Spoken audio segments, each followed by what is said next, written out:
अस्सलाम वालेकुम गाइस, कैसे हैं आप लोग। आज मैं आपके साथ शेयर करूंगी गजरेला बनाने की रेसिपी। सर्दियां आ जाए और गजरेला ना बनाया जाए, ऐसा तो हो ही नहीं सकता। आज मैं आपसे गजरेला बनाने का बहुत ही ज़्यादा इजी वे शेयर करूंगी और बहुत ही डिटेल से शेयर करूंगी कि ऐसा कौन सा तरीका है जिससे इसमें खोया ऐड किए बिना इसको खोए जैसा टेस्ट दिया जा सकता है। चलें फिर आज की रेसिपी को स्टार्ट करते हैं। गजरेला बनाने के लिए हमें सबसे पहले चाहिए फ्रेश और रेड कलर की गाजर।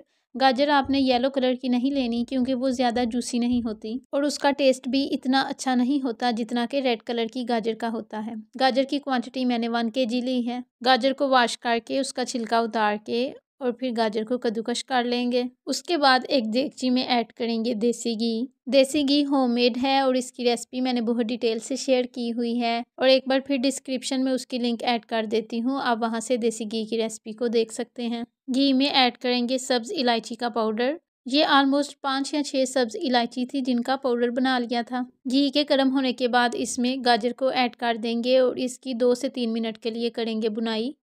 और इसी दौरान अगर आप मेरे चैनल पर नए हैं तो सब्सक्राइब ज़रूर कर दीजिए ताकि आपको मेरी आने वाली हर नई वीडियो इजीली मिलती रहे। गाजर की बुनाई हो गई है। अब इसके बाद जो हमें चीज़ चाहिए वो है चावल। चावल की क्वांटिटी ऑलमोस्ट आधा पाव है और इनको अच्छी तरह से वॉश करके तकरीबन 2 से 3 घंटे पानी में भिगोया हुआ है। गाजर की बुनाई के बाद इसमें चावल ऐड कर देंगे। उसके बाद हमें चाहिए दूध जिसकी क्वांटिटी 4 kg है।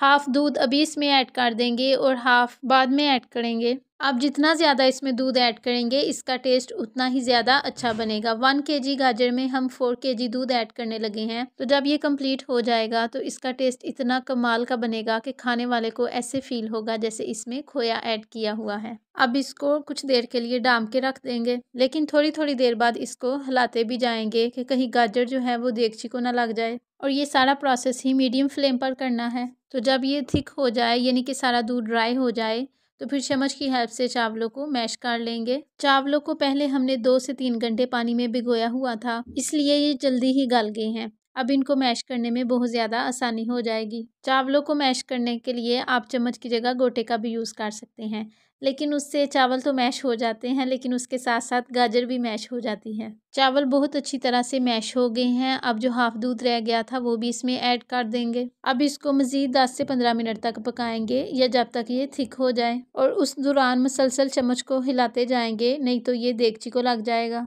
अब ये थिक होना स्टार्ट हो गया है तो इसमें चीनी को ऐड कर देंगे जिसकी क्वांटिटी ऑलमोस्ट 1 पाव है। या चीनी की तो कोई बात नहीं होती, इसको चेक भी कर लिया जाता है, अगर वो कम लगे तो और ऐड की जा सकती है। चीनी ऐड करने के बाद इसको मज़ीद थिक करेंगे या आप अपनी चॉइस के मुताबिक इसको रख सकते हैं। कुछ लोग गजरेला पतला पसंद करते हैं और कुछ लोग गाढ़ा, तो जो आपकी चॉइस हो आप उसके मुताबिक इसको रख सकते हैं।